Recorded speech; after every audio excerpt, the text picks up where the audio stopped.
नमस्कार साथियों, मैं भानुप्रिया वैष्णव जीएलसी आईएएस परिवार में आप सभी का हार्दिक स्वागत अभिनंदन करती हूँ। मध्य प्रदेश के इतिहास जो है प्री और मेंस दोनों के लिए समान रूप से उपयोगी है। तो आज हम मध्य प्रदेश का संपूर्ण इतिहास सिर्फ इस 1 घंटे की वीडियो में एक साथ कवर करेंगे। तो बने रहिए मेरे साथ। देखते हैं पहला प्रश्न, कारुष वंश। कारुष वंश पुराणों में वर्णित एक प्राचीन वंश है। इसके संस्थापक कारुष थे। कारुष ये राजा मनु के पुत्र थे। इनका शासन क्षेत्र था बघेलखंड में। तो ये जो कारुष थे, ये राजा मनु जो थे उनके 10 पुत्र थे, उनमें से एक पुत्र थे कारुष। ये कारुष वंश के संस्थापक थे और इनका शासन क्षेत्र बघेलखंड था। इक्ष्वाकु वंश पुराणों में उल्लेखित एक प्राचीन वंश। संस्थापक थे इसके इक्ष्वाकु। ये भी राजा मनु के पुत्र थे और इनका शासन क्षेत्र था दंडकारण्य, बस्तर, मतलब कि वर्तमान छत्तीसगढ़ वाला क्षेत्र, और थोड़ा बघेलखंड का भाग भी इसमें मिला सकते हैं। चंद्रवंश प्राचीन पौराणिक वंश। इसके संस्थापक थे राजा सोम, या फिर इनका नाम चंद्र भी था, तो राजा सोम या राजा चंद्र। इस वंश को एल साम्राज्य भी कहते हैं और इसका विस्तार बुंदेलखंड तक था।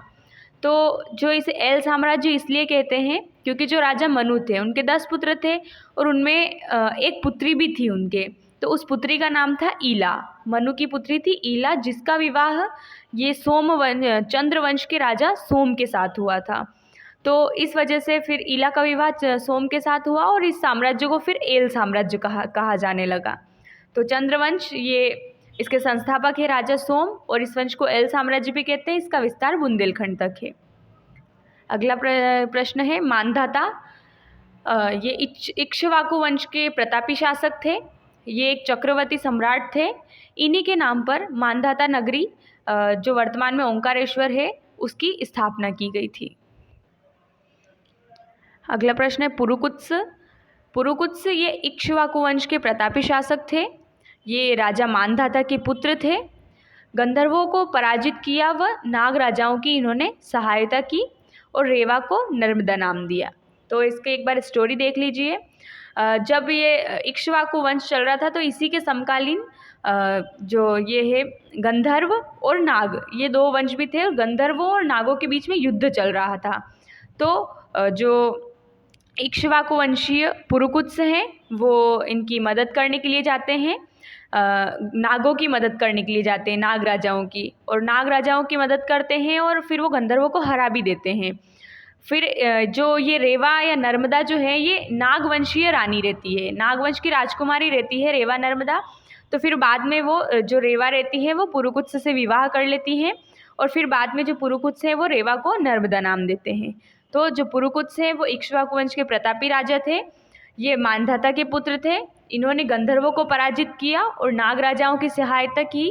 फिर नागवंशीय रानी नर्मदा से या रेवा से इन्होंने विवाह किया और बाद में रेवा को ही इन्होंने नर्मदा नाम दिया। अगला है मांधाता नगरी। ये प्राचीन पौराणिक स्थल है। इसके संस्थापक थे मुचुकुंद और मुचुकुंद भी इक्ष्वाकु वंश के ही थे। चक्रवर्ती सम्राट मांधाता के नाम पर इन्होंने जो ये मांधाता नगरी की स्थापना की गई। तो मांधाता नगरी की स्थापना मुचुकुंद ने करी थी, मांधाता के नाम पर करी थी। और जो वर्तमान ओंकारेश्वर है वही मांधाता नगरी है, नर्मदा तट पर बसी नगरी। तो ये मांधाता जो है वो नर्मदा तट पर बसी हुई है। एक बार फिर से देख लो, मांधाता नगरी एक पौराणिक स्थल है। इसको इक्ष्वाकु वंश के मुचुकुंद ने बसाया था और मांधाता के नाम पर बसाया था, जो वर्तमान में ओंकारेश्वर के नाम से जाना जाता है और नर्मदा नदी के तट पर बसा हुआ है। कार्तिवीर्य। कार्तिवीर्य ये हेहय वंश के प्रतापी राजा थे। विशाल हेहय साम्राज्य की इन्होंने स्थापना करी। लंका नरेश रावण को इन्होंने पराजित किया। ऐसी किंवदंतियां हैं कि इन्होंने लंका नरेश रावण को पराजित किया था और संपूर्ण पृथ्वी को जीता था। इनका उपनाम है अर्जुन, सहस्त्रार्जुन या सहस्त्रबाहु, ये इनके उपनाम है। पौराणिक मान्यताओं के अनुसार इसने संपूर्ण पृथ्वी को जीता और अनेक यज्ञ किए। अगले शासक है राजा अवंती। ये भी हेहय वंशी राजा थे। इन्होंने यादवों को विदिशा से भगाया और इन्हीं के नाम पर महाजनपद अवंती, जो वर्तमान में उज्जैन के नाम से जाना जाता है, इसकी स्थापना की थी। ठीक है, तो जो राजा अवंती था इसने यादवों को विदिशा से भगाया। और यादव कौन थे? जो हमने चंद्रवंश पढ़ा था अभी पहले, तो चंद्रवंशीय साम्राज्य में एक राजा आए थे यदु नाम से। तो उन यदु नाम के राजा ने यादव वंश की स्थापना करी थी, जिनका शासन क्षेत्र विदिशा वाले क्षेत्र में था। फिर बाद में इन यादवों को राजा अवंती है ये भगा देते हैं और शासन करने लग जाते हैं, और इन्हीं के नाम पर महाजनपद अवंती की स्थापना की गई। अगले शासक देखो, वैदिक काल में रेवोत्तर दक्षिणापद कहा जाता था। इसका उल्लेख शतपथ ब्राह्मण में मिलता है। पुराणों में सर्वाधिक उल्लेख अमरकंटक व मेकाल का मिलता है। मध्य प्रदेश में निषाद जाति का उल्लेख ऐत्रेय ब्राह्मण में मिलता है। तो निषाद जाति का उल्लेख कहाँ मिलता है? ऐत्रेय ब्राह्मण में। और महापाषाण स्मारक ये सिवनी और रीवा से मिले हैं। देखो अगला वंश देखिए, यादव वंश। यादव वंश पुराणों में उल्लेखित एक प्राचीन वंश है।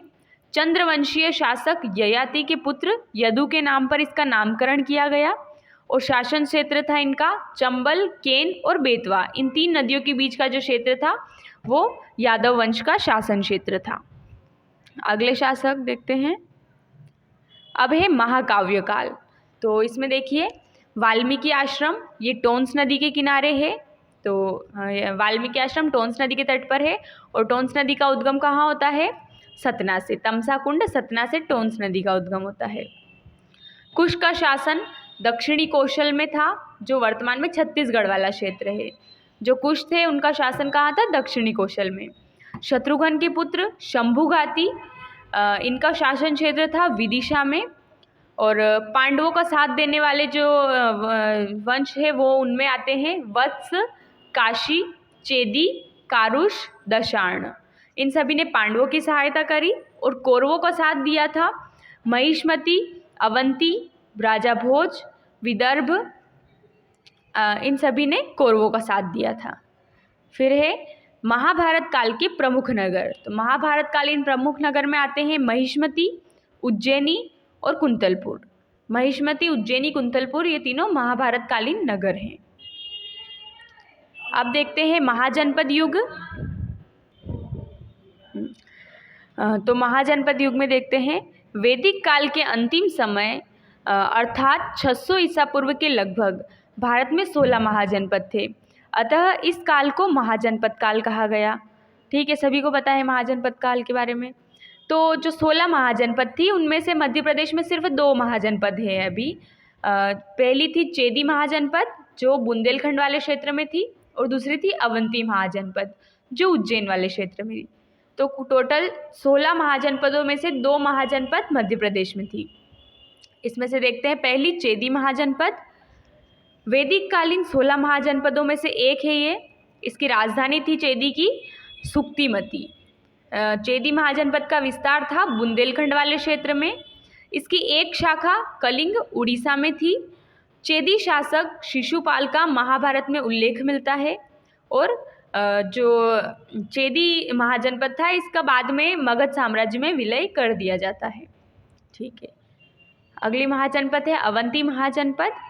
मध्य प्रदेश के पश्चिमी भाग में एक सशक्त महाजनपद थी अवंती महाजनपद। जो अवंती महाजनपद थी इसके 2 भाग थे। इसकी उत्तरी अवंती की राजधानी उज्जैनी हुआ करती थी, जबकि दक्षिणी अवंती की राजधानी महिष्मती हुआ करती थी। 6वीं शताब्दी में बौद्धों का प्रसिद्ध केंद्र भी हुआ था अवंती महाजनपद, और यहाँ का शासक चंडप्रद्योत वीरता हेतु प्रसिद्ध थे। तो चंडप्रद्योत अवंती महाजनपद के शासक थे जो वीरता के लिए प्रसिद्ध हुए। ठीक है, अगले शासक है चंडप्रद्योत। ये अवंती या उज्जैनी के प्रतापी राजा थे। मगध सम्राट बिंबिसार ने राज्यवैद्य जीवक को इनके उपचार के लिए भेजा था। बिंबिसार जो हर्यक वंश के बिंबिसार थे, इन्होंने इनके राज्यवैद्य जीवक को चंडप्रद्योत के उपचार के लिए भेजा था। ये पीलिया रोग से ग्रसित हो गए थे। इनके समय अवंती की उन्नति चरमोत्कर्ष पर थी, और ये हाथी पालन कला के विशेषज्ञ भी थे। अगले शासक अगला क्षेत्र है त्योथर। त्योथर ये एक प्राचीन कालीन स्थल है, पुरातात्विक स्थल है त्योथर एक, और ये रीवा में स्थित है। यहाँ से बौद्धकालीन स्तूप के खंडहर प्राप्त होते हैं और यहाँ त्योथर से नगरीय सभ्यता के प्रमाण भी मिलते हैं। तो त्योथर का एक पुरातात्विक स्थल है, ये रीवा में स्थित है। बौद्धकालीन स्तूप भी मिलते हैं और नगरीय सभ्यता के प्रमाण भी मिलते हैं। नगलश वंश है, नंद वंश, ये प्राचीन भारत का एक राजवंश था। इसके संस्थापक थे महापद्मनंद। इसकी राजधानी थी पाटलिपुत्र और नंद वंश का शासन क्षेत्र था मगध यानी उत्तर भारत। एकमात्र भारतीय वंश जो कुलीन नहीं था वो था नंद वंश। याद रखिएगा, नंद वंश ऐसा भारतीय वंश था जो कुलीन नहीं था। बड़वानी से नंद वंश की मुद्राएं मिली है। मध्य प्रदेश में नंद वंश के साक्ष्य बड़वानी से मिले, मतलब नंद वंश की मुद्राएं बड़वानी से मिली है। महापद्मनंद, महापद्मनंद ये नंद वंश के संस्थापक थे और मगध सम्राट थे। चेदी जनपद को इन्होंने मगध का हिस्सा बनाया, मतलब कि चेदी को मगध में किसने मिलाया था? महापद्मनंद ने। इनके उत्तराधिकारी थे उग्रसेन, घनानंद आदि। सांची स्तूप, सांची स्तूप पे देखिए इसके पॉइंट्स। सांची स्तूप के खोजकर्ता थे जनरल टेलर। इन्होंने 1818 में सांची स्तूप की खोज की थी। बौद्ध धर्म से संबंधित स्तूप है ये। सांची स्तूप का निर्माण कार्य किया था मौर्य सम्राट अशोक ने 3री सदी ईसा पूर्व में। सांची स्तूप रायसेन मध्य प्रदेश में स्थित है। यहाँ अनेक छोटे छोटे स्तूप हैं जो बौद्ध धर्म से संबंधित है। ये स्तूप ईंटों से निर्मित है और ये यूनेस्को में शामिल किया गया था 1989 में। और जो सांची स्तूप है, यहाँ पर कुल 3 स्तूप है। मुख्य रूप से 3 स्तूप है और वहाँ यहाँ पर जो है महामोगलायन और सारीपुत्र की दंत अवशेष है यहाँ पर। अगले हैं श्रीदेवी या महादेवी। ये विदिशा की शक वंशीय वैश्य पुत्री थी। मौर्य सम्राट अशोक से श्रीदेवी ने विवाह किया था। महेंद्र व संघमित्रा इन्हीं से उत्पन्न संतानें थी। इनके सम्मान में अशोक ने उज्जैन में वैश्य टेकरी स्तूप बनाया। एक बार फिर देख लीजिए, जो श्रीदेवी या महादेवी थी वो विदिशा से थी और शकवंशीय वैश्य पुत्री थी। मौर्य सम्राट अशोक से उन्होंने विवाह किया था और फिर बाद में उन्हें महेंद्र व संघमित्रा नाम की संतानें हुई थी। और ये महेंद्र और संघमित्रा जो है ये बाद में श्रीलंका जाकर बौद्ध धर्म का प्रचार प्रसार भी करते हैं। इनके सम्मान में अशोक ने उज्जैन में वैश्य टेकरी भी बनवाई थी। वैश्य टेकरी, अगला 3 मार्कर है वैश्य टेकरी। ये उज्जैन में स्थित एक स्तूप है। ये श्रीदेवी यानी वैश्य की बेटी के लिए मौर्य सम्राट अशोक ने बनवाया था और श्रीदेवी के सम्मान में ये बनवाया गया था वैश्य टेकरी। और शिप्रा नदी के तट पर ये वैश्य टेकरी स्थित है। अगला है रूपनाथ अभिलेख। तो रूपनाथ अभिलेख मौर्य सम्राट अशोक से संबंधित है। ये जबलपुर मध्य प्रदेश में स्थित है। ये शिलालेख 4 फुट लंबा और 1 फीट चौड़ा है और इसके अनुसार अशोक ने संघ की यात्रा की थी। तो रूपनाथ अभिलेख कहाँ पर है? जबलपुर में है, सम्राट अशोक से संबंधित है। और इस अभिलेख से क्या वर्णन मिलता है कि अशोक ने संघ की यात्रा की थी। गुर्जरा अभिलेख, ये अभिलेख जो है मौर्य सम्राट अशोक का अभिलेख है।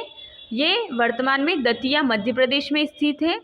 और गुर्जरा अभिलेख में अशोक का नाम अशोक मिलता है या फिर अशोक का नाम प्रियदर्शी भी मिलता है गुर्जरा अभिलेख में। और गुर्जरा अभिलेख के अलावा एक मास्की अभिलेख है जो कर्नाटक में है, उसमें अशोक का नाम देवनाम प्रिय मिलता है। ठीक है।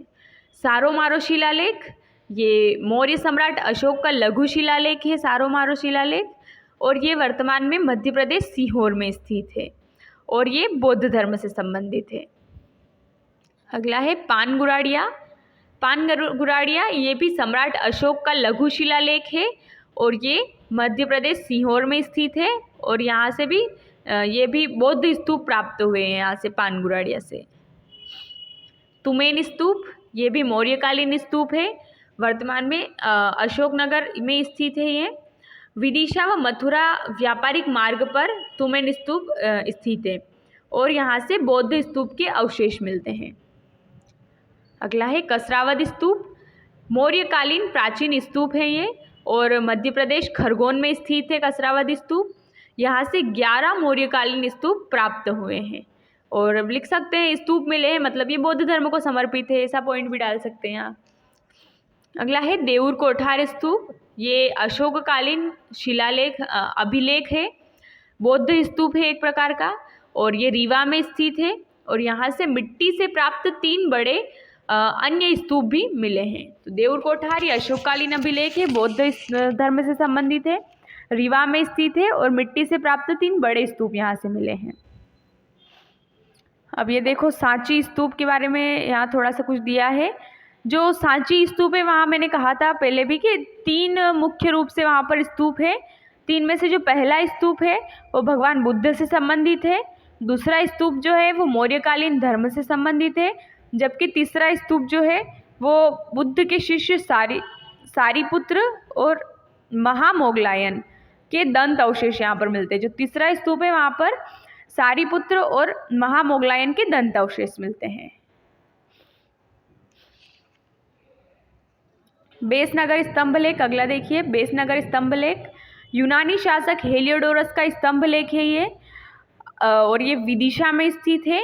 इसकी खोज 1913 में डी.आर. भेंडारकर ने की थी। डी.आर. भंडारकर ने इसकी खोज 1913 में डी.आर. भंडारकर ने की थी। विशेष इससे संबंधित वैष्णव धर्म से संबंधित है ये बेसनगर स्तंभ लेख। इसको स्थानीय भाषा में खाम बाबा कहते हैं, और इसकी लिपि जो है ब्राह्मी है, ब्राह्मी लिपि में है ये। फिर देख लीजिए एक बार बेसनगर स्तंभ लेख, ये यूनानी शासक हेलियोडोरस का स्तंभ लेख है, विदिशा में स्थित है। 1913 में इसकी खोज डी.आर. भंडारकर ने की थी, और ये वैष्णव धर्म से संबंधित है। खाम बाबा नाम से ये स्थानीय भाषा में जाना जाता है, और इसकी लिपि ब्राह्मी है। अगला आप देखिए हेलियोडोरस स्तंभ। ये स्तंभ नहीं हेलियोडोरस है, वो सिर्फ हेलियोडोरस स्तंभ को आप काट लीजिएगा। ये एक प्रसिद्ध यूनानी राजदूत थे हेलियोडोरस। शुंग शासक भागभद्र के शासनकाल में पधारे थे हेलियोडोरस। विदिशा में स्थित है ये हेलियोडोरस स्तंभ जो है वो विदिशा में है, और स्वयं को भागवत धर्म का अनुयायी बताया था। जो हेलियोडोरस थे उन्होंने स्वयं को भागवत धर्म का अनुयायी बताया था। ठीक है, ये 3 पॉइंट हो गए हेलियोडोरस के बारे में। यूनानी राजदूत थे, शुंग वंशीय शासक भागभद्र के दरबार में आए, विदिशा में इन्होंने गरुड़ स्तंभ की स्थापना की, और स्वयं को इन्होंने भागवत धर्म का अनुयायी बताया था। अगले वंश है यहाँ पर शुंग वंश। ये प्राचीन भारत का ब्राह्मण राजवंश है। इसके संस्थापक है शुंग वंश के पुष्यमित्र शुंग, और जो शुंग थे वो मूलतः उज्जैन के थे, और शुंग शासक अग्निमित्र ने विदिशा को राजधानी बनाया था। तो याद रखिएगा विदिशा को राजधानी किसने बनाया था? शुंग शासक अग्निमित्र ने। अगले शासक देखिए यहाँ अग्निमित्र। अग्निमित्र जो थे वो शुंग वंश के प्रतापी राजा थे, विदिशा के प्रांतपति थे। ये हेलियोडोरस विदिशा आए थे अग्निमित्र के समय में। माफ़ कीजिएगा थोड़ी सी मिस्टेक हो गई यहाँ पर। जो हेलियोडोरस थे वो अग्निमित्र के नहीं बल्कि भागभद्र के दरबार में आए थे, है ना। हेलियोडोरस जो है वो शुंग वंशीय भागभद्र के दरबार में आए थे, न कि अग्निमित्र के दरबार में। आप लोग करेक्ट कीजिएगा। कालिदास द्वारा रचित मालविकाग्निमित्रम नामक नाटक के ये नायक हैं अग्निमित्र। बिल्कुल सही है, कालिदास ने जो नाटक लिखा है मालविकाग्निमित्रम, वो मालविका और अग्निमित्र की प्रेम कहानी पर लिखा है। तो अग्निमित्र जो है हुए इस नाटक के नायक हुए, और पुष्यमित्र शुंग के ये पुत्र थे। तो एक बार फिर शॉर्ट में देख लीजिए अग्निमित्र को। शुंग वंश के प्रतापी राजा थे, विदिशा के प्रांतपति थे, कालिदास द्वारा रचित मालविकाग्निमित्रम नामक नाटक के ये नायक रहे, और पुष्यमित्र शुंग के पुत्र थे। अगला है भरहुत स्तूप। भरहुत स्तूप ये शुंग वंश में निर्मित एक विशाल स्तूप है। इसकी खोज हुई थी 1875 में कनिंघम द्वारा। स्थिति है इसकी सतना मध्य प्रदेश में स्थित है।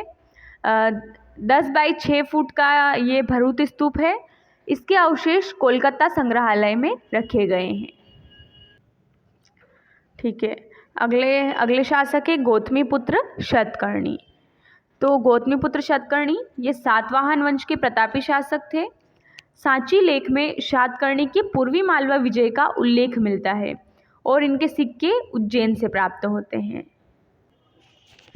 तो एक स्टोरी सुन लीजिए। ये जो गौतमीपुत्र सातकर्णी थे, ऐसा कहा जाता है कि जो शहरात वंश के शासक थे नहपान, उनसे गौतमीपुत्र सातकर्णी का युद्ध हुआ था और इन्होंने नहपान को हरा दिया था युद्ध में, ये जीत गए थे। तो जो नहपान के सिक्के थे, उन्हीं सिक्कों को इन्होंने पुनर्मुद्रित करवाया और उस पर सिरी 7 उत्कीर्ण करवा दिया था। मतलब इनका नाम जो इन्होंने सिक्कों पर सिरी 7 नाम से सिक्के ढलवा दिए थे।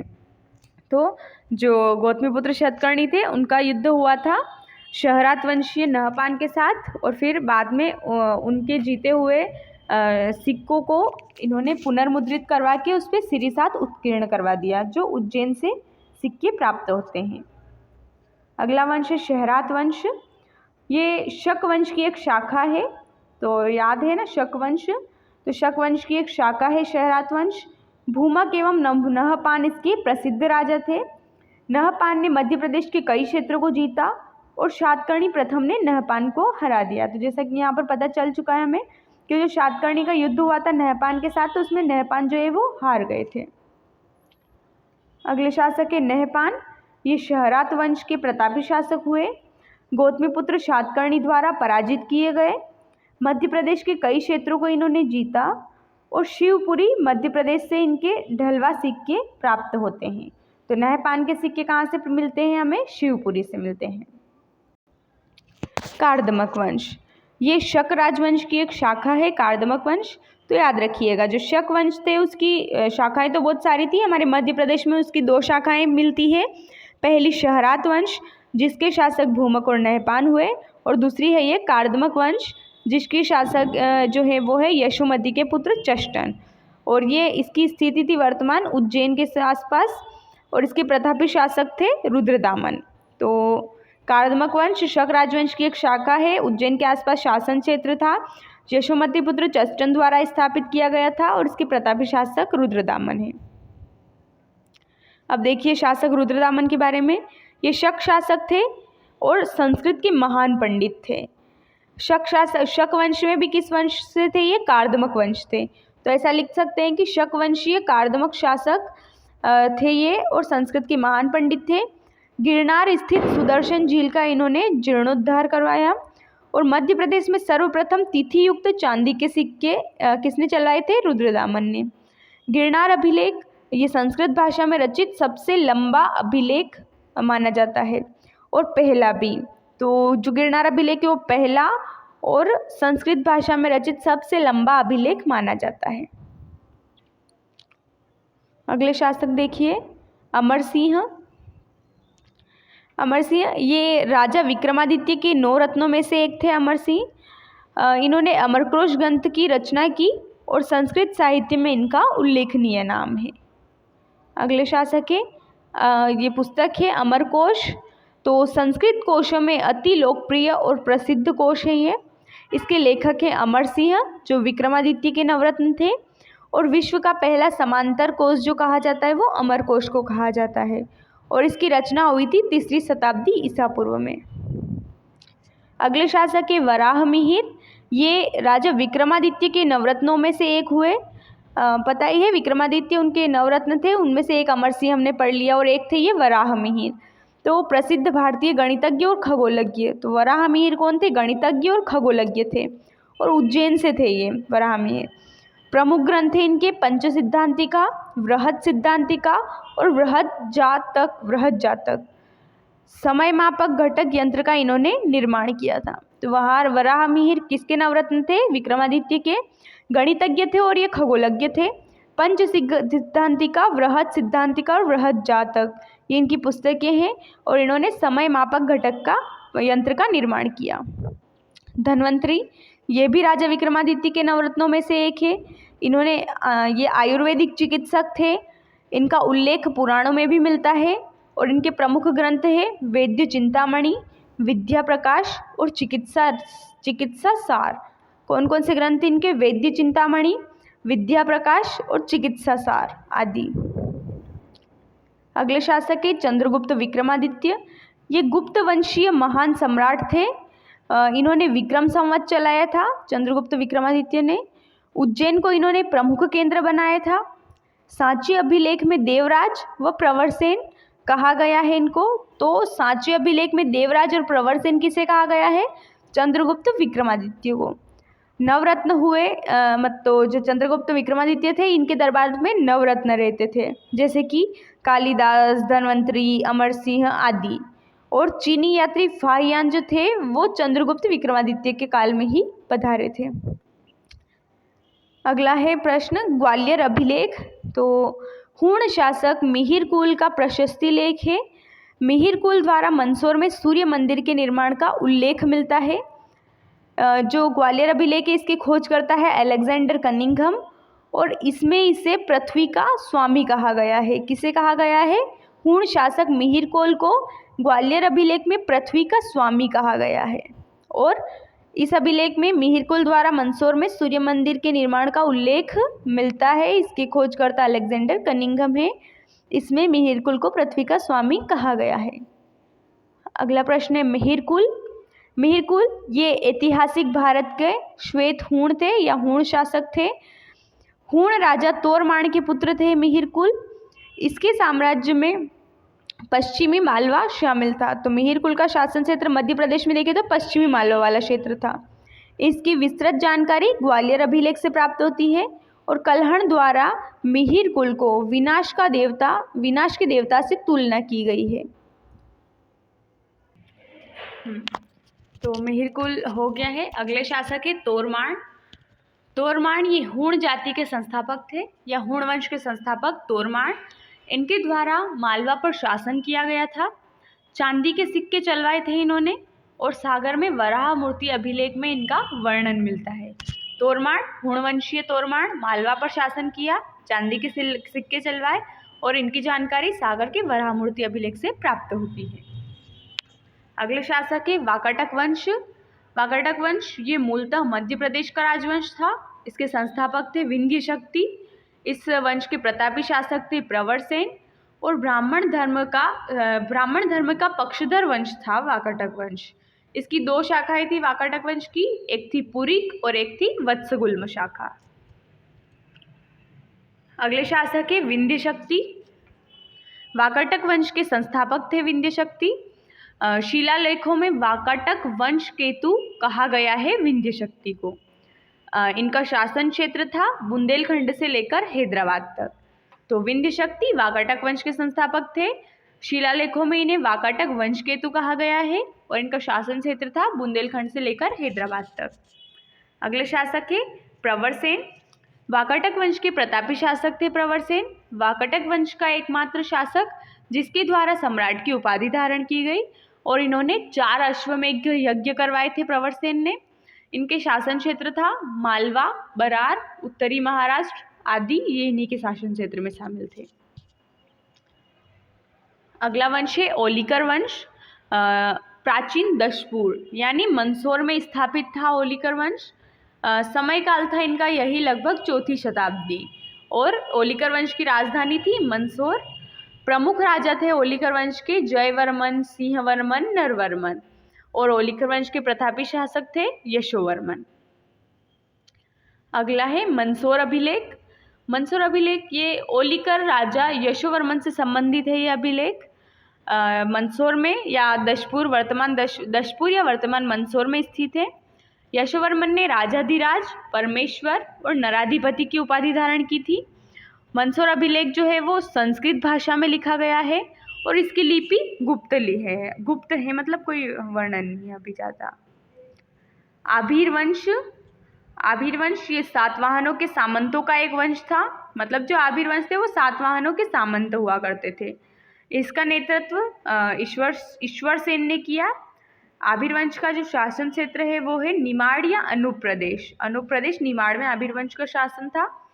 वाकाटकों ने छीन लिया। बाद में जो आभीर वंश है उसे वाकाटकों ने छीन लिया और उन्होंने शासन किया। तो आभीर वंश सातवाहनों के सामंत थे ये। इनका नेतृत्व ईश्वर सेन ने किया था। इनका शासन क्षेत्र निमाड़ या अनूप प्रदेश था। परिवारजक वंश मध्य प्रदेश के बुंदेलखंड में विस्तारित वंश, मतलब कि परिवारजक वंश का शासन क्षेत्र था बुंदेलखंड। इसके प्रथम राजा थे देवादय।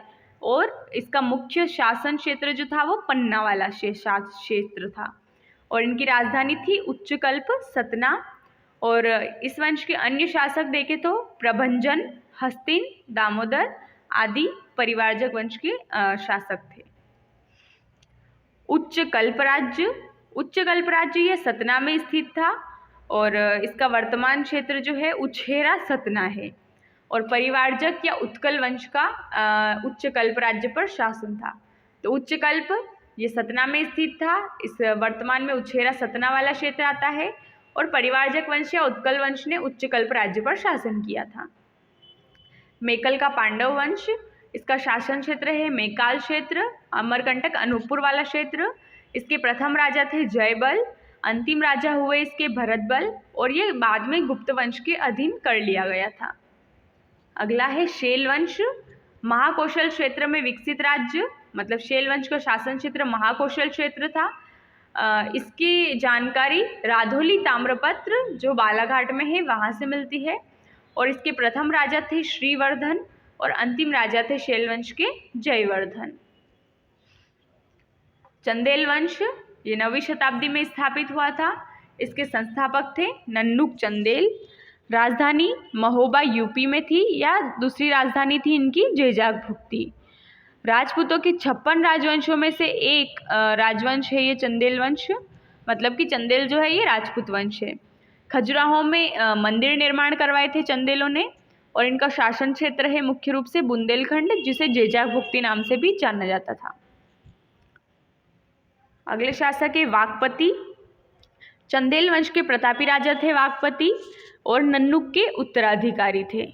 विंध्य पर्वत तक इन्होंने अपने राज्य का विस्तार किया और इन्होंने विंध्य पर्वत को आनंद धाम कहा। तो वाकपति चंदेल वंशीय शासक, नन्नुक के उत्तराधिकारी, विंध्य पर्वत तक राज्य का विस्तार किया और विंध्य पर्वत को ये आनंद धाम कहते थे। यशोवर्मन ये चंदेल वंश के महान शासक थे। यशोवर्मन कन्नौज के प्रतिहारों को हराया था इन्होंने। तो यशोवर्मन किस वंश के थे? चंदेल वंश के थे। और किसको हराया? कन्नौज के प्रतिहारों को। राष्ट्रकूट से कालिंजर दुर्ग जीता।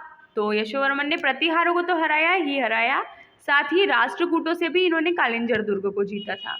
और खजुराहो में प्रसिद्ध विष्णु मंदिर और चित्रगुप्त मंदिर बनवाया और इनका उपनाम है लक्ष्मण वर्मन। अगले शासक है राजा धंग। राजा धंग ये चंदेल शासकों के सबसे महान शासक हुए। यशोवर्मन के पुत्र थे और उनके उत्तराधिकारी भी थे ये। कालिंजर को इन्होंने राजधानी बनाया। पार्श्वनाथ, विश्वनाथ, जीननाथ और वैद्यनाथ जैन मंदिरों का निर्माण करवाया था राजा धंग ने। और गंगा यमुना संगम पर, मतलब प्रयागराज पर, इच्छानुसार इन्होंने समाधि धारण कर ली। तो राजा धंग चंदेल वंशीय प्रतापी शासक, यशोवर्मन के पुत्र एवं उत्तराधिकारी, कालिंजर को राजधानी बनाया। पार्श्वनाथ, विश्वनाथ, जीननाथ और वैद्यनाथ नामक जैन मंदिर निर्मित करवाए। गंगा यमुना संगम पर इन्होंने समाधि ले ली। अगले शासक है राजा गंड। चंदेल शासक थे ये भी और राजा धंग के पुत्र थे। इन्होंने प्रतिहारों का दमन किया और खजुराहो में वैष्णव मंदिर, चित्रगुप्त मंदिर आदि मंदिरों का इन्होंने निर्माण करवाया। अगले शासक है विद्याधर। ये भी चंदेल वंश के महान और प्रतापी शासक हुए। महमूद गजनवी, कलचुरी शासक गांगेय देव व परमार शासक भोज को इन्होंने सफलतापूर्वक विरोध किया। तो विद्याधर में किन 3 महान शासकों को पराजित किया था, किनसे विरोध किया था? पहले महमूद गजनवी से, दूसरे कलचुरी वंशीय शासक गांगेय देव से और तीसरे हैं परमार शासक भोज से विरोध किया। महमूद गजनवी ने संधि के उपरांत 15 किले इन्हें इनाम में दिए थे। तो किस एक शासक ने विद्याधर को 15 किले उपहार में दिए थे? तो महमूद गजनवी ने। कंदरिया महादेव मंदिर का इन्होंने निर्माण करवाया। याद रखिएगा, कंदरिया महादेव मंदिर जो खजुराहो में है उसके निर्माणकर्ता कौन है? विद्याधर। अगले शासक है कीर्तिवर्मन। ये भी चंदेल वंशीय प्रतापी शासक थे। इन्होंने चंदेल शक्ति की पुनर्स्थापना की, सोने के सिक्के चलवाए और प्रबोध चंद्रोदय ग्रंथ जो कृष्णमित्र द्वारा रचित है, इस ग्रंथ से कीर्तिवर्मन का वर्णन मिलता है। और जो कीर्तिवर्मन है, इन्होंने महोबा में कीर्ति सागर बनवाया था। अगले शासक है मदन वर्मन। ये भी चंदेल वंशीय शासक थे। एक उदारवादी शासक थे ये। और भूमिदान का उल्लेख मिलता है इनके मदन वर्मन के संबंधित साक्ष्यों में। और त्योथर रीवा से चांदी के सिक्के भी प्राप्त हुए हैं इनके। और इन्होंने कलचुरी शासक राजा कर्ण को पराजित किया था मदन वर्मन ने। अगले शासक है इसमें परमादिदेव। चंदेल वंश के अंतिम स्वतंत्र शासक, मदन वर्मन के उत्तराधिकारी हुए ये। पृथ्वीराज चौहान द्वारा पराजित किए गए थे। मतलब परमादिदेव का पहले युद्ध हुआ था पृथ्वीराज चौहान के साथ, जिसमें ये पराजित हो गए थे। और कुतुबुद्दीन ऐबक द्वारा कालिंजर पर कब्जा किया गया। फिर बाद में कुतुबुद्दीन से भी इनका युद्ध हुआ, जिसमें ये जीते नहीं और इन्हें हार का सामना करना पड़ा। और फिर कालिंजर पर इस तरह कुतुबुद्दीन ऐबक का कब्जा हो गया। आलाउदल जो वीर योद्धा थे, वो परमादिदेव के दरबार में ही थे, उनके सेनापति थे। और जो आलाउदल थे, इन्होंने कुल 52 युद्ध लड़े थे।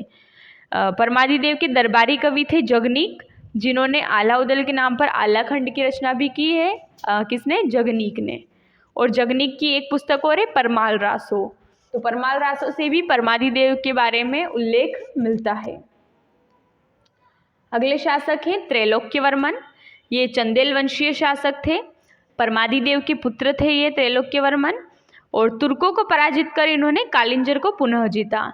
मतलब जो कालिंजर है वो अंतिम शासक चंदेल वंश के परमादिदेव, उनसे कुतुबुद्दीन ऐबक ने कालिंजर दुर्ग को छीन लिया था, जिसे वापस से पुनर्स्थापित कौन करते हैं या पुनः कौन जीतते हैं? त्रैलोक्यवर्मन।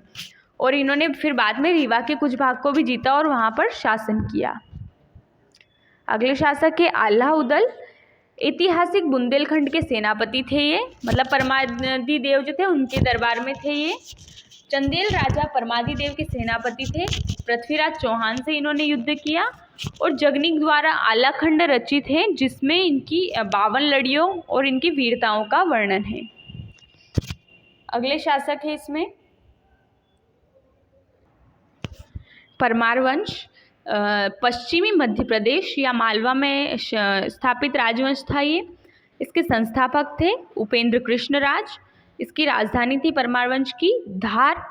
और सर्वशक्तिशाली शासक जो थे इस वंश के, वो थे राजा भोज। और ये सभी परमार वंश जो था ये पूरा राष्ट्रकूटों के सामंत था। अगले शासक इसमें वाकपति मुंज। आरंभिक परमार शासकों में अधिक शक्तिशाली थे ये वाकपति मुंज। चालुक्य नरेश तेलग द्वितीय को इन्होंने कई बार पराजित किया। और इनके दरबार में पद्मगुप्त, धनिक और धनंजय जैसे कई विद्वान शामिल थे। तो ये जो इनके दरबारी थे पद्मगुप्त, धनिक, धनंजय, तो इनकी एक दो पुस्तकें देख लीजिए आप। जो परिमल पद्म गुप्त है, इनकी पुस्तक है नवसहसांक चरित। धनंजय की पुस्तक है 10 रूपक। और जो ये धनिक हैं, धनिक, इनकी पुस्तक है यशोरु पावलोक। एक बार फिर से बोल रही हूँ, पद्मगुप्त की पुस्तक है नवसहसांक चरित, धनिक की पुस्तक है यशोरु पावलोक और धनंजय की पुस्तक है 10 रूपक। अगले शासक हैं सिंधुराज। ये परमार वंश के प्रमुख शासक हुए। वाकपति मुंज के उत्तराधिकारी थे सिंधुराज।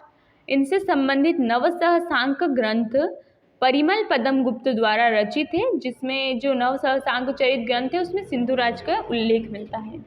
और इनकी उपाधियां थी श्री वल्लभ, पृथ्वी वल्लभ आदि। अगले शासक है राजा भोज। परमार वंश के योग्य व पराक्रमी व प्रतापी शासक थे। इनका शासनकाल था 1005 से 1055 ईस्वी। इनकी राजधानी थी धार। सरस्वती महल मंदिर व संस्कृत पाठशाला का इन्होंने निर्माण करवाया था। प्रमुख रचनाएं हैं इनकी सम्रांगण सूत्रधार, श्रृंगार मंजरी और आयुर्वेद सर्वस्व तथा तत्व प्रकाश। ये सभी पुस्तक राजा भोज की हैं। इन्होंने भोजताल का निर्माण करवाया था और साथ ही चित्तौड़ के त्रिभुवन नारायण मंदिर का निर्माण भी राजा भोज ने करवाया था। अगले वंश है इसमें त्रिपुरी का कलचुरी वंश। तो जो त्रिपुरी का कलचुरी वंश, इसका शासन क्षेत्र था त्रिपुरी या तेवर जबलपुर। इसके संस्थापक थे वामराज देव और वास्तविक संस्थापक थे इसके कोक्कल देव। और चेदी राज्य की एक शाखा थी कलचुरी। जो कलचुरी थे प्रारंभिक में इनकी दो शाखाएं थी। पहली थी इनकी महेश्वर में और दूसरी थी इनकी त्रिपुरी में। अगला वंश है गुहिल वंश। गुहिल वंश मंदसौर दशपुर में स्थित एक वंश है ये। इसके संस्थापक थे विग्रहपाल। गुहिल वंश के संस्थापक विग्रहपाल थे और जीर्ण अभिलेख से गुहिल वंश की जानकारी प्राप्त होती है। तोमर वंश। तोमर वंश के संस्थापक थे वीर सिंह देव तोमर। इनका शासन क्षेत्र था ग्वालियर और इस वंश के शासक थे डूंगरेंद्र सिंह, जिनके द्वारा जैन धर्म का संरक्षण किया गया। और तोमर वंश के अन्य शासक में आते हैं मानसिंह, विक्रमजीत और सिंह आदि। अगले शासक देखिए राजा मानसिंह तोमर। ये ग्वालियर रियासत के प्रतापी शासक हुए। मानसिंह तोमर कुशल, योग्य एवं न्यायप्रिय शासक थे। ये मृगनयनी से प्रेम प्रसंग हेतु ये व्याख्या में रहे। ग्वालियर में गुजरी महल और मानसिंह महल मानसिंह ने ही बनवाया था एवं ललित कला अकादमी के जानकार थे ये। तो राजा मानसिंह तोमर ये ग्वालियर रियासत या तोमर वंशीय शासक थे। कुशल, योग्य एवं न्यायप्रिय शासक हुए। मृगनयनी से प्रेम प्रसंग के कारण ये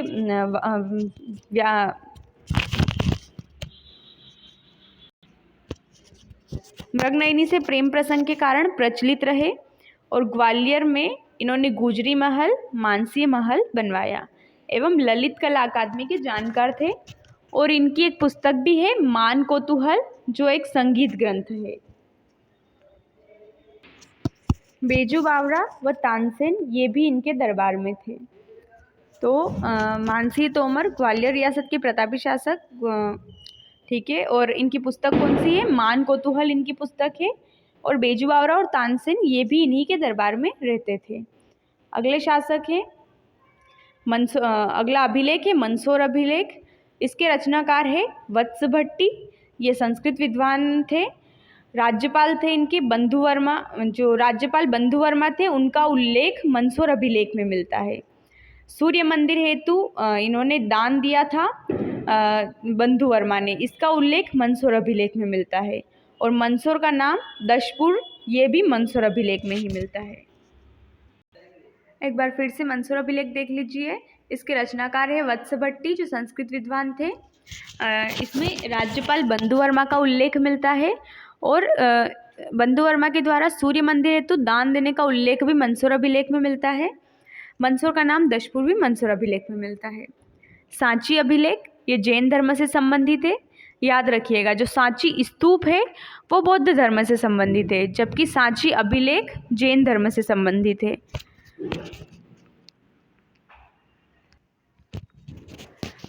जो समय है सांची अभिलेख का, जिस काल में इसका निर्माण हुआ था, वो लगभग 131 ईसा पूर्व ईस्वी से 450 ईस्वी के मध्य का है, गुप्त काल का है। जो सांची अभिलेख है वो रायसेन में स्थित है और शंकर नामक व्यक्ति द्वारा पार्श्वनाथ की मूर्ति यहाँ स्थापित की गई थी। इसकी जानकारी सांची अभिलेख से मिलती है। उदयगिरी गुहालेख ये जैन कालीन गुहालेख है और इसकी अवस्थिति विदिशा में है, मध्य प्रदेश में, और ये गुप्तकालीन है। ठीक है। अगला है तुमेन अभिलेख। तुमेन अभिलेख ये अशोकनगर में स्थित है।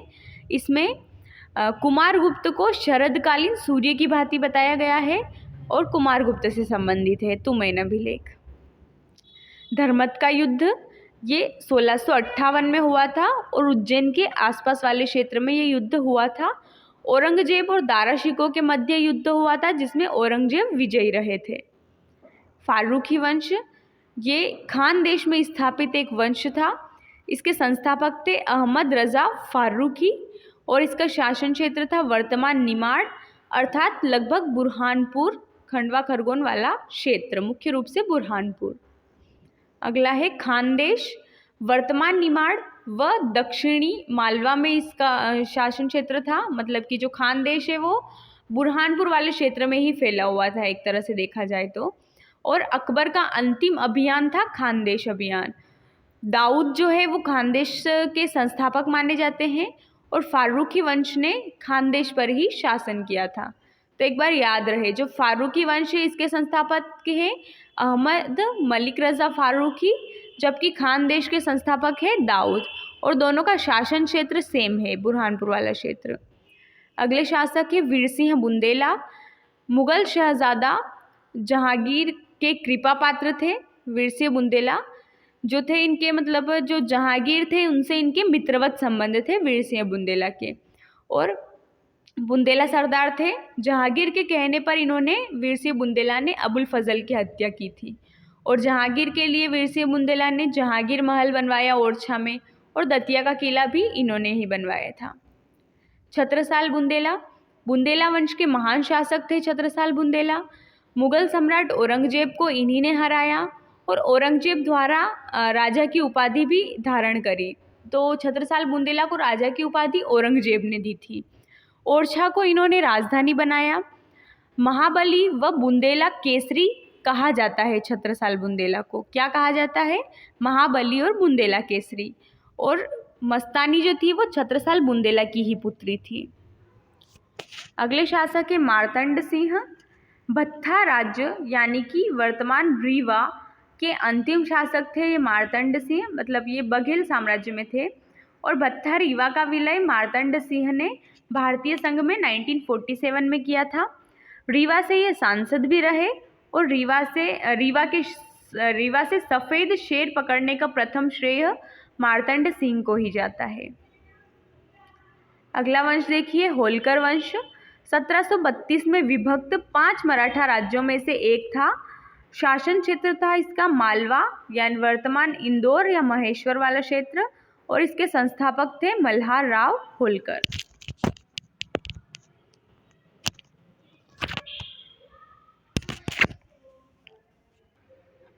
अगली शासिका है अहिल्याबाई। होलकर वंश की महारानी थी अहिल्याबाई। इनका शासनकाल था 1767 से 1797, कहीं कहीं पर 1795 भी मिलता है, आपके हिसाब से देख लीजिएगा। महेश्वर को 1818 में इन्होंने राजधानी बनाया और राज्य में कुएं, बावड़ी, प्याऊ आदि के निर्माण करवाए। जैसे कि इन्होंने काशी विश्वनाथ मंदिर भी बनवाया था, बहुत सारी जगह पुनर्निर्माण भी करवाए। ठीक है। और इन्हें लोकमाता नाम से ये प्रिय है, लोकमाता नाम से इन्हें जाना जाता है। अगला है राजपुर घाट की संधि। ये 1805 में लॉर्ड वेलेज अली और यशवंतराव होलकर के मध्य हुई थी। चंबल के उत्तरी भाग व बुंदेलखंड को इसमें छोड़ना पड़ा था, यानी कि होलकर शासक यशवंतराव होलकर और वेलेज अली के मध्य ये संधि हुई, जिसके तहत जो यशवंतराव होलकर है इन्हें चंबल का उत्तरी भाग और बुंदेलखंड को छोड़ना पड़ा था। सिंधिया वंश 1731 में विभक्त मालवा का एक भाग, इसके संस्थापक थे राणोजी सिंधिया, और अंग्रेजों का समर्थन किया था इन्होंने सिंधियाओं ने। ठीक है। अगला वंश शासक है राणोजी सिंधिया। सिंधिया वंश के संस्थापक थे ये। 1729 में अमझेरा युद्ध में वीरता का इन्होंने प्रदर्शन किया था। 1745 में राणोजी सिंधिया की मृत्यु हो गई। माहतजी सिंधिया राणोजी सिंधिया के उत्तराधिकारी थे ये। ग्वालियर साम्राज्य के संस्थापक भी थे। और शाह आलम जो मुगल सम्राट थे उन्होंने माहतजी सिंधिया को अपना प्रधानमंत्री नियुक्त किया था। दौलतराव सिंधिया ये माहतजी सिंधिया के उत्तराधिकारी थे। राजधानी उज्जैन के स्थान पर इन्होंने राजधानी ग्वालियर को बनाया। ठीक है। अगले शासक है जीवाजीराव सिंधिया। मध्य भारत के प्रथम राज प्रमुख थे ये। कौन थे? जीवाजीराव सिंधिया मध्य भारत के प्रथम राज प्रमुख हुए।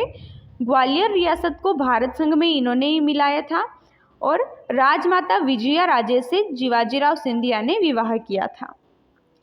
अगली शासिका है राजमाता विजया राजे सिंधिया। मध्य प्रदेश के सागर में इनका जन्म हुआ था। जीवाजीराव सिंधिया से इन्होंने विवाह किया था और मृदुला सिन्हा ने एक रानी ऐसी भी नाम से इनकी जीवनी लिखी है।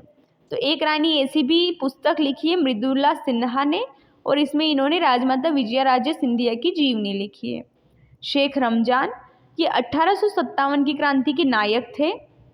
इन्होंने सागर से नेतृत्व किया था और अश्वारोही सैन्य टुकड़ी ने इनके नेतृत्व में विद्रोह किया था। 42वीं पैदल सेना के ये सूबेदार थे। शंकर शाह 1857 की क्रांति के अग्रदूत थे। ये गढ़मंडला से इन्होंने क्रांति का नेतृत्व किया और अंग्रेजों द्वारा इन्हें तोप से उड़ा दिया गया बाद में। और जो शंकर शाह थे ये गोंड वंशीय थे, ये भी याद रखिएगा। राजा ठाकुर प्रसाद ये मध्य प्रदेश में 1857 की क्रांति के प्रणेता थे। इन्होंने राघवगढ़ गुना से क्रांति का नेतृत्व किया और आजीवन कारावास की इनको सजा सुनाई गई थी बाद में। शहादत खान 1857 की क्रांति के गुमनाम नायक हैं। ये महू इंदौर से इन्होंने क्रांति का नेतृत्व किया। कैप्टन स्टुअर्ट से विद्रोह हुआ इनका, मतलब जो इंदौर में विद्रोह दबाने के लिए जिन्हें नियुक्त किया गया था वो थे कैप्टन स्टुअर्ट। और बांसवाड़ा राजस्थान से इनकी गिरफ्तारी हुई थी।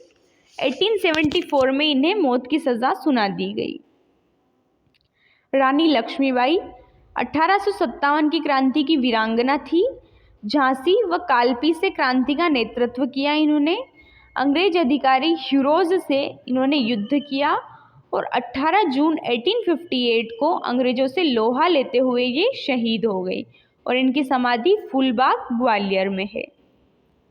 तात्या टोपे 1857 ईस्वी के स्वाधीनता संग्राम के नायक थे ये। और नाना साहेब के साथ मिलकर इन्होंने क्रांति का नेतृत्व किया था। इन्होंने कानपुर, झांसी और ग्वालियर से विद्रोह किया था। 18 अप्रैल 1859 को शिवपुरी के घने जंगलों में मानसिंह नामक व्यक्ति के धोखाधड़ी के कारण इन्हें फांसी दे दी गई। कुंवर चैन सिंह ये मध्य प्रदेश के प्रथम शहीद कहलाए। इनका ये 24 जून 1824 को शहीद हो गए थे, देश के लिए प्राण न्यौछावर किए। नरसिंहगढ़ रियासत के राजा थे ये और इनकी समाधि दशहरा बाग सीहोर में स्थित है और इनके सहायक थे बहादुर खां और हिम्मत खां। भीमा नायक 1857 ईस्वी के स्वाधीनता संग्राम के अग्रदूत थे। ये जनजातीय नेता थे। इन्होंने मंडलेश्वर, खरगोन से क्रांति का नेतृत्व किया और मूलतः ये बड़वानी से थे। अंग्रेजों द्वारा पोर्ट ब्लेयर में इन्हें भेजा गया, जहां 1876 में इनकी मृत्यु हो गई। पोर्ट ब्लेयर जो अंडमान निकोबार में आता है, वहाँ पर एक सेल्युलर जेल है जिसमें काला पानी की सज़ा दी जाती है, वहाँ पर इन्हें ले जाया गया था और इन्हें निमाड़ का रॉबिन हुड भी कहते हैं। झलकारी बाई ये भारतीय स्वतंत्रता सेनानी थी। महिला शाखा दुर्गा दल की सेनापति थी और रानी लक्ष्मीबाई की अंगरक्षिका थी। इनकी समाधि ग्वालियर में है और 2001 में इनके नाम पर डाक टिकट जारी किया गया था। अवंतीबाई ये भारतीय स्वतंत्रता संग्राम की प्रथम महिला शहीद वीरांगना है। रेवांचल में मुक्ति आंदोलन की सूत्रधार रही और रामगढ़ की रानी थी ये। समाधि इनकी मंडला में। गिरधारी बाई 1857 की क्रांति की वीरांगना थी। रानी अवंतीबाई की सहायिका थी ये और इनकी समाधि भी मंडला में स्थित है। ठीक है। जो रानी दुर्गावती, अब देखिए रानी दुर्गावती ये भारतीय वीरांगना व चंदेल राजकुमारी थी। गोंडवाना की महारानी थी जिन्होंने अपने राज्य को चरमोत्कर्ष पर पहुंचाया और अकबर के सेनापति आसफ खां से 1564 में इन्होंने युद्ध किया और शहीद हो गई। इनकी समाधि जबलपुर में स्थित है। सफ़ेद हाथी सरमन के लिए इनका युद्ध हुआ था अकबर के साथ, ये याद रखिएगा। श्री बहादुर सिंह और देवी सिंह 1857 के महान क्रांतिकारी थे ये। मंडला मध्य प्रदेश से इन्होंने क्रांति का नेतृत्व किया था। मध्य प्रदेश में अंग्रेजी हस्तक्षेप, इसमें देखिए प्रथम आंग्ल मराठा युद्ध। ये प्रथम आंग्ल मराठा युद्ध 1775 से लेकर 1782 तक चला। अंग्रेजों व मराठों के मध्य हुआ था ये युद्ध। इसका कारण था रघुनाथ राव की अंग्रेजों से सूरत संधि, इसका प्रमुख कारण था। इसके परिणाम स्वरूप 3 संधियां हुई। इसमें पहली है पुरंदर की संधि 1776 में हुई, बड़गांव की संधि 1779 में हुई और सालबाई की संधि 1782 में हुई। अगला है पुरंदर की संधि। तो ये संधि प्रथम आंग्ल मराठा युद्ध के दौरान हुई थी, 1776 में हुई थी। इसके तहत अंग्रेजों ने रघुनाथ राव को छोड़ दिया और कोर्ट ऑफ डायरेक्टर ने इस संधि को अवैध घोषित किया। बड़गांव की संधि प्रथम आंग्ल मराठा युद्ध के तहत ये संधि हुई थी, बड़गांव की संधि, और इसके तहत अंग्रेजों ने मराठा प्रदेशों को रघुनाथ राव को दे दिया। इसे बम्बई या अंग्रेजों की अपमानजनक संधि कहते हैं और ये 1779 में हुई थी, क्योंकि ऐसा कम ही चांस में होता है कि अंग्रेजों ने मतलब हिंदुओं को कुछ दिया हो। तो जो बड़गांव की संधि उसमें इसके तहत अंग्रेजों ने मराठा प्रदेशों को रघुनाथ राव को दे दिया था और इसे बम्बई अंग्रेजों की अपमानजनक संधि कहते हैं और ये 1779 में हुई थी। अगली है सालबाई की संधि। प्रथम आंग्ल मराठा युद्ध के तहत ये संधि हुई थी, 1782 ईस्वी में ये संधि हुई थी और शर्तें थी इसमें कि मराठा मैसूर के हैदर अली को हराकर कर्नाटक पर शासन स्थापित करें। तो जो सालबाई की संधि है वो प्रथम आंग्ल मराठा युद्ध के दौरान हुई थी 1782 में और इसके तहत अंग्रेजों ने मराठाओं से ये कहा था कि आप लोग मैसूर के हैदर अली को हराओ और कर्नाटक पर शासन स्थापित करो। अंग्रेज रघुनाथ राव को पेंशन देंगे व माधवराव द्वितीय को पेशवा स्वीकार करेंगे और अंग्रेजों ने यह भी कहा था कि वो रघुनाथ राव को पेंशन देंगे और माधवराव द्वितीय को पेशवा स्वीकार करेंगे। अब देखिए द्वितीय आंग्ल मराठा युद्ध, ये 1803 से 1806 के बीच में हुआ था। इसमें अंग्रेजों की तरफ से वेलेज़ अली व मराठाओं की तरफ से सिंधिया और भोसले ने भाग लिया था। तो मुख्य रूप से द्वितीय आंग्ल मराठा युद्ध अंग्रेजों और मराठों के बीच में हुआ था। इसका कारण है बाजीराव द्वितीय को अधीन करने के पश्चात होलकर, भोसले और सिंधिया को भी अपने अधीन करना। परिणाम स्वरूप तो इसका परिणाम क्या निकला द्वितीय आंग्ल मराठा युद्ध का?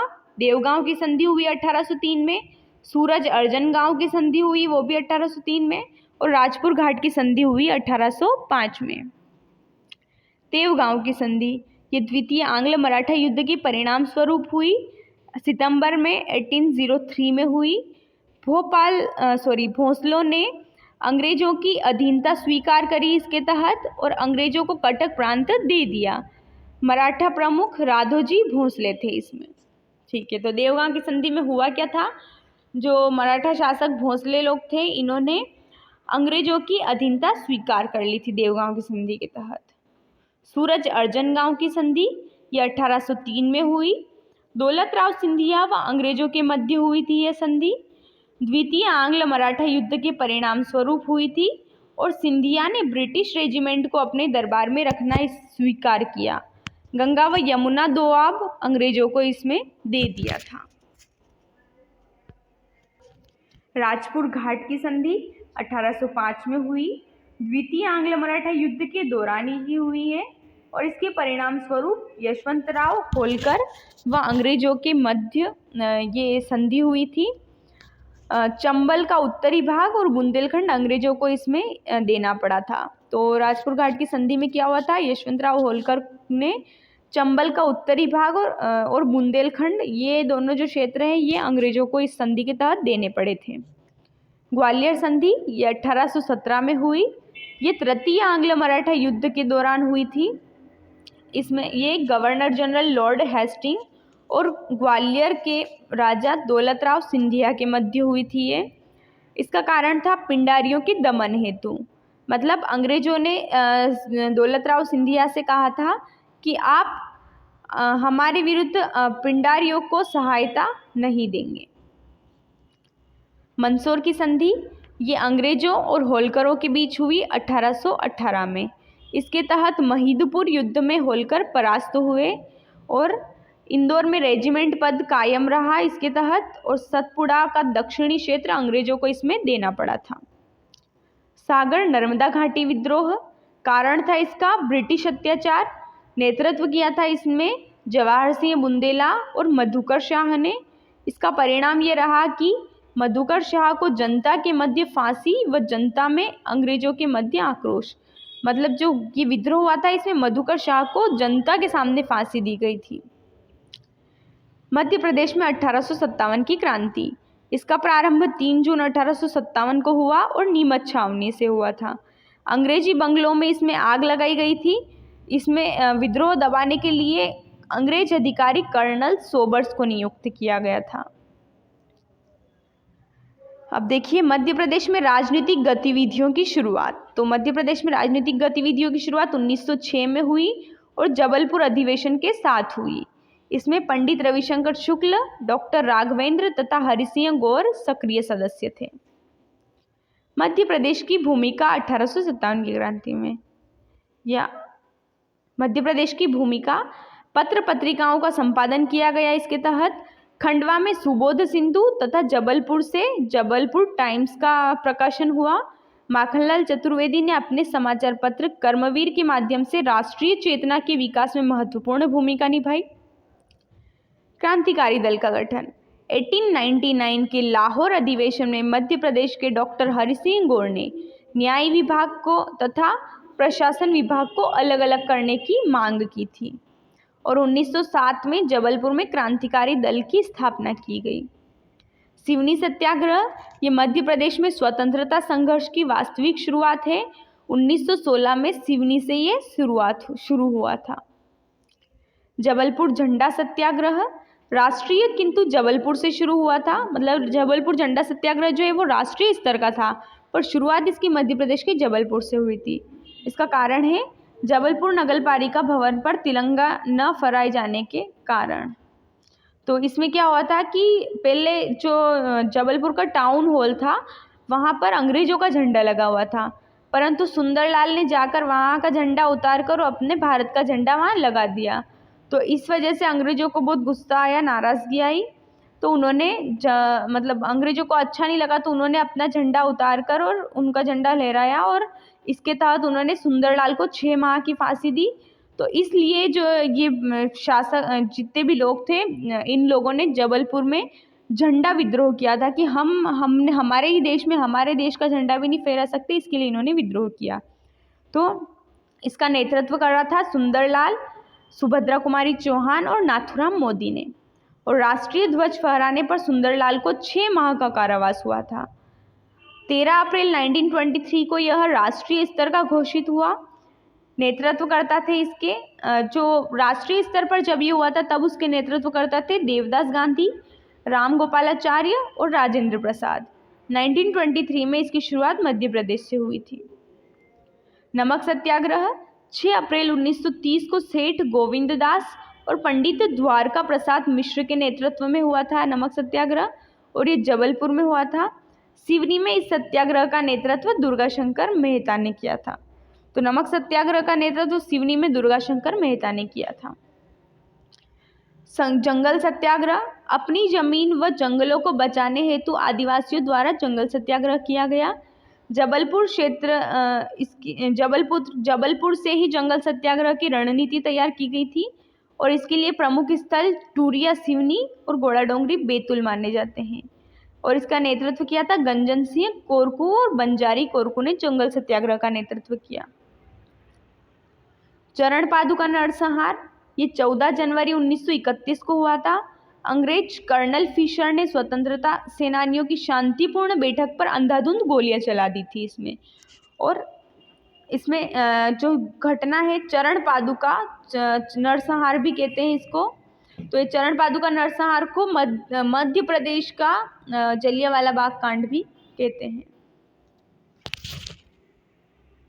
सॉरी माफ़ कीजिएगा, इसे नहीं कहते हैं, वो जो छतरपुर में जो विद्रोह हुआ था उसे कहते हैं जलियांवाला बाग कांड, माफ़ कीजिएगा, चरण पादुका नरसंहार को नहीं कहते हैं। और ये जो चरण पादुका नरसंहार था इसमें 6 सेनानी शहीद हुए थे। मध्य प्रदेश का जलियांवाला बाग कहा जाता है। हाँ सॉरी, इसे माफ़ कीजिएगा, इसे ही कहते हैं मध्य प्रदेश का जलियांवाला बाग। तो जो चरण पादुका नरसंहार है ये 14 जनवरी 1931 को हुआ। अंग्रेज कर्नल फिशर ने स्वतंत्रता सेनानियों की शांतिपूर्ण बैठक पर इसमें गोलियां चला दी थी और ये चरण पादुका छतरपुर में हुआ था। 6 सेनानी इसमें शहीद हुए थे और इसे मध्य प्रदेश का जलियांवाला बाग कहा जाता है। अगला देखिए पंजाब मेल हत्याकांड। ये 23-24 जुलाई को 1931 में हुआ था। खंडवा रेलवे स्टेशन पर ये हुआ था और घटना यशवंत सिंह जो दमोह से थे, देव नारायण तिवारी और दलपत राव द्वारा अंग्रेज अधिकारी हेक्सल की हत्या कर दी गई थी इसमें, जिसके तहत यशवंत सिंह और देव नारायण तिवारी को फांसी हुई और दलपत राव को कालापानी की सजा हुई। अगला है जंगल सत्याग्रह। ये 1942 में हुआ था। इसमें घोड़ा डोंगरी शाहपुर क्षेत्र बैतूल में ये जंगल सत्याग्रह हुआ था। नेतृत्व किया था इसका बिरसा मुंडा व जीरा गोंड ने और घटना आदिवासियों द्वारा लकड़ियों की विशाल डिपो में आग लगा दी गई थी। इसके तहत सोहाबल नरसंहार या महाजन गोलीकांड 1938 में हुआ था। ये सोहाबल नरसंहार घटना स्थल हिनोता गांव सतना। लाल बुद्ध प्रताप सिंह के नेतृत्व में आम सभा का आयोजन हुआ था, जिसपे अंग्रेजों द्वारा गोलियां चला दी गई। इसमें अन्य लोग थे रामाश्रय गौतम व मंदिर पांडे। तो इसमें तीनों लोग शहीद हो गए थे। जो लाल बुद्ध प्रताप सिंह थे वो, रामाश्रय गौतम और मंदिर पांडे, ये तीनों शहीद हो गए थे इसमें। त्रिपुरी अधिवेशन ये 1939 में हुआ था। त्रिपुरी जबलपुर में कांग्रेस का वार्षिक अधिवेशन हुआ था। अध्यक्ष पद के चुनाव हेतु प्रसिद्ध है ये त्रिपुरी अधिवेशन। नेताजी सुभाष चंद्र बोस ने पट्टाभी सीतारामैया को 205 मतों से पराजित किया था और पट्टाभी सीतारामैया गांधी जी के उम्मीदवार थे। कांग्रेस में संकट गहराया और इसे त्रिपुरी संकट भी कहते हैं। व्यक्तिगत सत्याग्रह ये 1940 में हुआ था। राजनीतिक केंद्र बना था इसका जबलपुर और गांधी जी द्वारा ये शुरू किया गया था और इसके प्रथम सत्याग्रही थे विनोबा भावे। अगला देखिए भारत छोड़ो आंदोलन। ये 1942 में हुआ था। सर्वप्रथम विदिशा से इस आंदोलन की शुरुआत हुई थी। मराठी नवयुवकों ने अंग्रेजों के विरुद्ध सक्रिय प्रतिरोध की नीति अपनाई थी इसमें और बंदी क्रांतिकारियों ने जेल तोड़कर अंग्रेजों के विरुद्ध इसमें सभा की थी। भोपाल नवाब ने घबराकर भारत में अपना विलय स्वीकार कर लिया था इसके तहत। तो भारत छोड़ो आंदोलन 1942 में हुआ था और इसकी शुरुआत विदिशा से हुई थी। इसमें नवयुवकों ने अंग्रेजों के विरुद्ध प्रतिरोध किया और बंदी क्रांतिकारियों ने जेल तोड़कर अंग्रेजों के विरुद्ध सभा की और इसमें भोपाल नवाब ने घबराकर भारत में अपना विलय स्वीकार कर लिया। रीवा का चावल आंदोलन। ये चावल आंदोलन जबरिया लेवी के विरुद्ध हुआ था और रीवा में हुआ था। इसमें त्रिभुवन तिवारी व भैरव प्रसाद की रीवा रियासत के सैनिकों द्वारा गोली मारकर हत्या कर दी गई थी। अगला देखिए चारूर हईबा चावल वसूली प्रकरण सीधी से संबंधित है। मालवा सल्तनत। मध्य प्रदेश के पश्चिमी भाग में मालवा सल्तनत की स्थापना की गई। इसके संस्थापक थे दिलावर खां। ये मालवा के सूबेदार थे।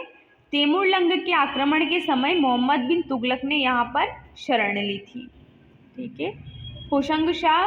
ये दिलावर खां की मृत्यु के बाद मालवा के शासक बने। मालवा सल्तनत का वास्तविक संस्थापक होशंग शाह कहलाते हैं।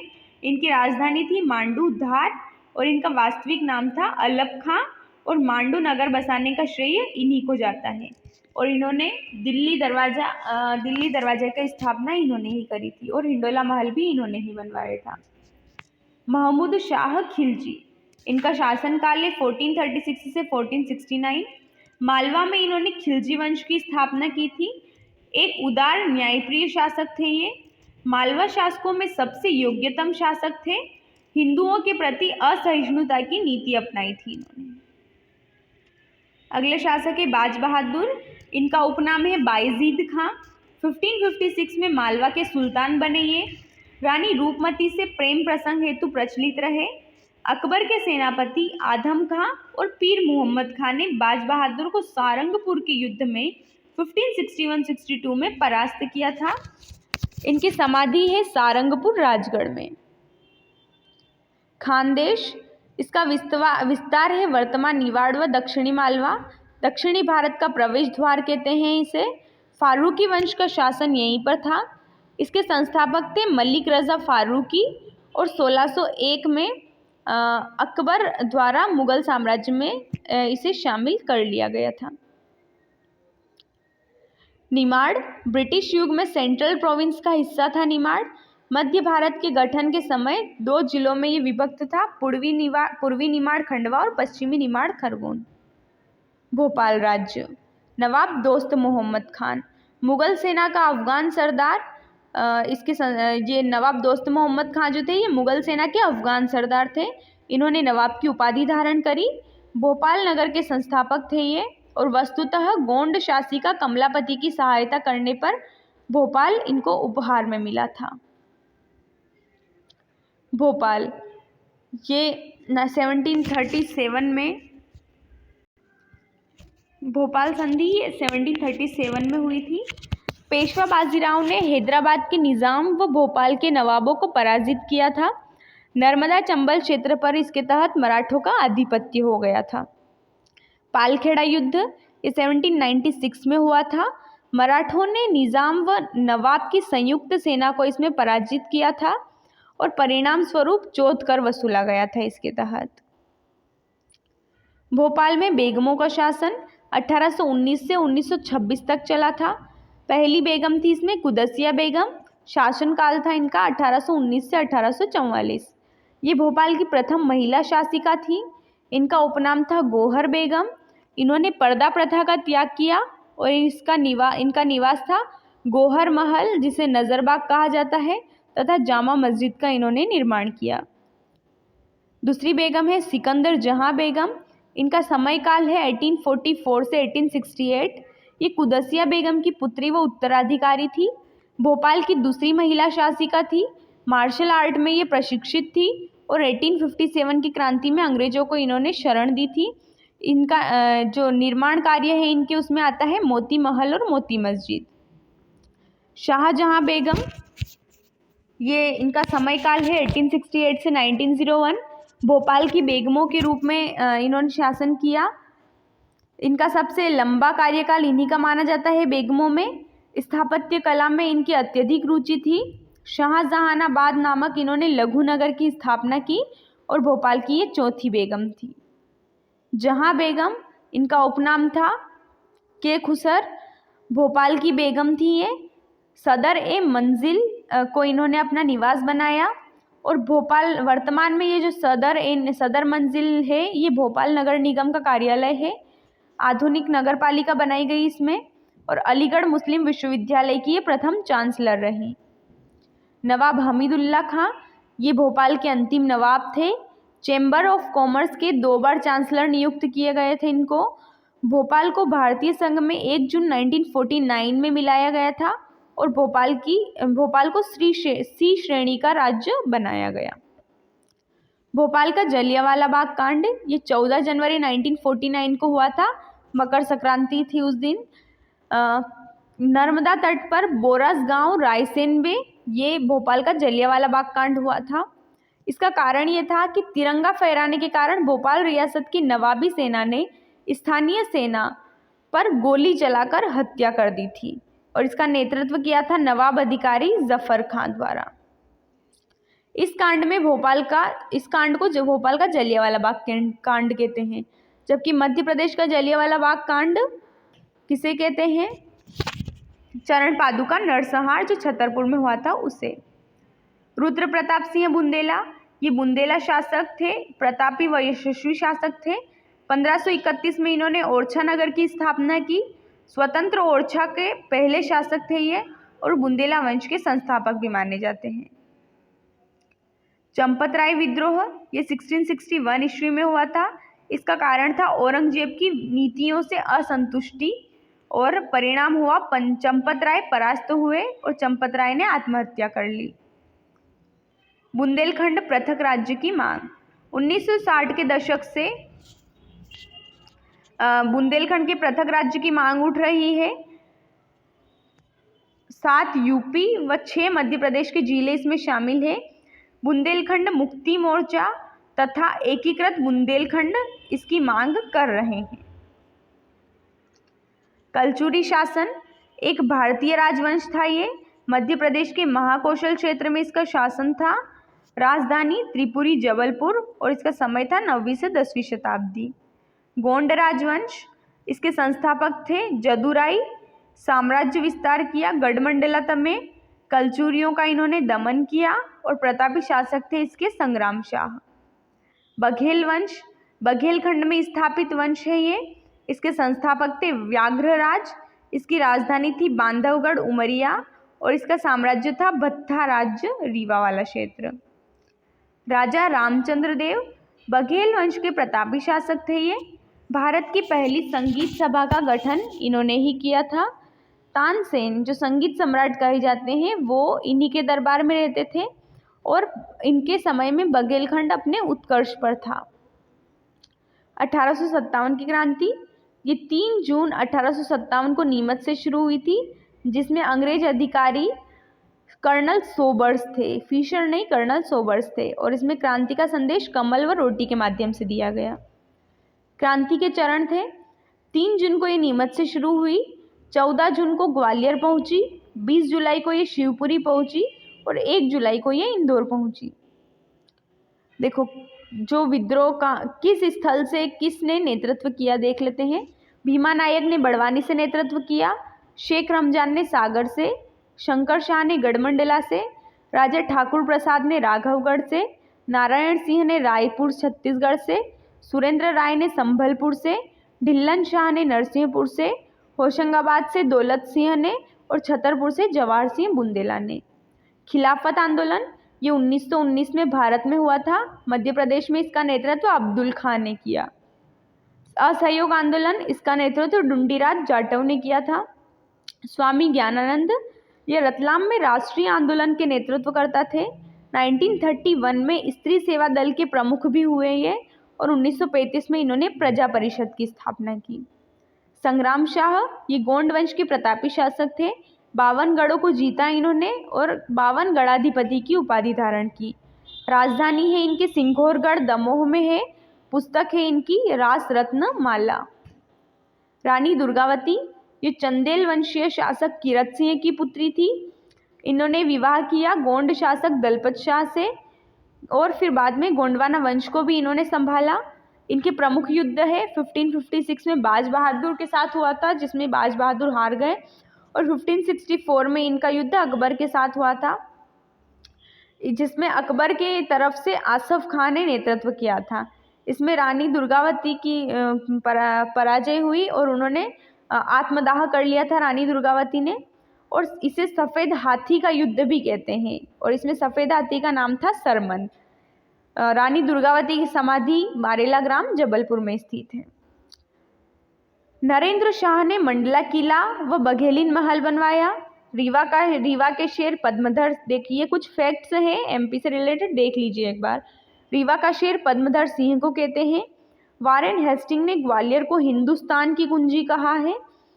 परमार वंश की राजधानी उज्जैन, धार, आगरमालवा ये सभी रही हैं। कसाई खाना आंदोलन 1920 में माखनलाल चतुर्वेदी के नेतृत्व में सागर में हुआ था। एक रानी एसीबी, यह एक आत्मकथा है जिसकी लेखिका मृदुला सिन्हा है। बघेल वंश ये मध्य प्रदेश का एक प्राचीन राजवंश थे। संस्थापक थे इसके व्याघ्रदेव और राजधानी इसकी बांधवगढ़ थी। प्रमुख शासक किसके बघेल वंश के प्रमुख शासक वीरभान सिंह, इन्होंने चौसा के युद्ध में हुमायूं का साथ दिया था। फिर अगले शासक के राजा रामचंद्र, ये अकबर के समकालीन थे। तानसेन इनके दरबारी कवि थे। अकबर ने जलाल खां को इनको लेने के बाद में स्वयं पहले अकबर ने जलाल खां को इन्हें लेने के लिए भेजा था, लेकिन ये इन्होंने जाने से इनकार कर दिया तानसेन ने। तो फिर बाद में अकबर स्वयं राजा तानसेन को लेने के लिए आए थे। विक्रमादित्य, इनकी राजधानी बांधवगढ़, इन्होंने राजधानी को बांधवगढ़ से रीवा स्थापित किया। अमर सिंह, इन्होंने अमरपाटन सतना किले का निर्माण किया। राजा भाव सिंह, इन्होंने रीवा में अपनी रानी के लिए तालाब बनवाया था। विश्वनाथ सिंह, आनंद रघुवंशम नामक नाटक की इन्होंने रचना की। राजा रघु प्रताप सिंह, रानी अवंतीबाई के विरुद्ध इन्होंने अंग्रेजों की सहायता की रघु प्रताप सिंह ने। राजा गुलाब सिंह, ये रीवा में दरबार कॉलेज की इन्होंने स्थापना की। राजा मार्तंड सिंह, बघेल वंश के अंतिम शासक थे और बघेलखंड का विलय इन्होंने भारत संघ में किया। कच्छप घाट वंश, ये एक प्राचीन राजवंश था। इसकी इसकी 3 प्रमुख शाखाएं थी। पहली ग्वालियर शाखा, जिसके संस्थापक थे वज्रदमन और अंतिम थे मधुसूदन। दूसरी थी दबकुंड शाखा, जिसके संस्थापक थे अर्जुन सिंह, और तीसरी थी नरवर शाखा, जिसके संस्थापक है वीर सिंह। कलचुरी वंश, ये एक प्राचीन राजवंश था। इसकी 2 शाखाएं थी। पहली महिष्मती के कलचुरी और दूसरी त्रिपुरी के कलचुरी। महिष्मती के कलचुरी के संस्थापक थे कृष्णराज और अन्य शासक थे शंकरगढ़ और बुद्धराज, जबकि त्रिपुरी के कलचुरी में संस्थापक थे वामराज देव और वास्तविक संस्थापक थे कोक्कल देव। इसके अलावा अन्य शासक थे कर्णदेव, और चालुक्य नरेश भीम के साथ मिलकर भोज को इसमें हराया गया। ईश्वर सेन ने कलचुरी संवत चलाया था।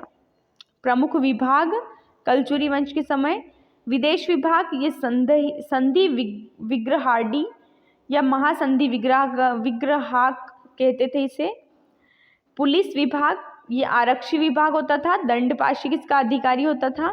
सचिवालय को महाध्यक्ष कहते थे। दुर्ग रक्षक को महाकोट्टपाल कहते थे। राजस्व को महाप्रमात्र कहते थे। शक्तिशाली अधिकारी इसमें अमात्य था कहलाता था। मंडी में युगा नामक कर लगाया था इन्होंने, और स्थानीय शासन था इनका। 5 निर्वाचित सदस्य थे, जिसे पंचकुल परिषद कहते थे। सदस्य को ये महतर कहते थे, और कर वसूलने वाला अधिकारी इसमें सोलकीक कहलाता था। राष्ट्रकूट वंश, ये मूलतः महाराष्ट्र मान्यखेत की शाखा है।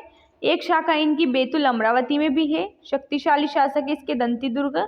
गोविंद तृतीय द्वारा उज्जैन में दरबार लगाया गया, और अंतिम शासक कृष्ण तृतीय है। नीमकंठी शिलालेख छिंदवाड़ा में है, जिससे नीमकंठी शिलालेख से राष्ट्रकूट वंश की जानकारी मिलती है। नल वंश वाकाटकों के समकालीन था। ये शासन क्षेत्र इसका बस्तर छत्तीसगढ़ में। प्रथम शासक है इसके वराहराज, और वास्तविक संस्थापक है इसके भावदत्त वर्मा। राजीव द्वारा राजीव लोचन मंदिर का इसमें निर्माण कराया गया। वर्मा वंश, इसके संस्थापक थे सिंह वर्मा। सिंह वर्मा के 2 बेटे थे नरवर्मन और चंद्रवर्मन। फिर नरवर्मन के 2 बेटे थे बंधुवर्मन और भीमवर्मन। बंधुवर्मन के काल जो है ये कुमारगुप्त के सामंत थे बंधुवर्मन। इन्होंने सूर्य मंदिर हेतु जुलाहा श्रेणी को दान देने का उल्लेख इन मंसूर अभिलेख में मिलता है। नागवंश, इसके संस्थापक थे वृषनाग। राजधानी थी विदिशा, और उत्तराधिकारी थे भीमनाग। भीमनाग ने पद्मावती ग्वालियर को अपनी राजधानी बनाया, और नागवंश के अंतिम शासक थे गणपतिनाथ नाग। विशेष है इसके बारे में, चंद्रगुप्त द्वितीय ने कुबेरनागा से विवाह किया और वाकाटकों से संबंध गुप्त बनाए गुप्त साम्राज्य में विलय किया बाद में। तो ये जो मध्य प्रदेश का इतिहास है, ये संपूर्ण इतिहास हमने पूरे एक वीडियो में देखा। धन्यवाद।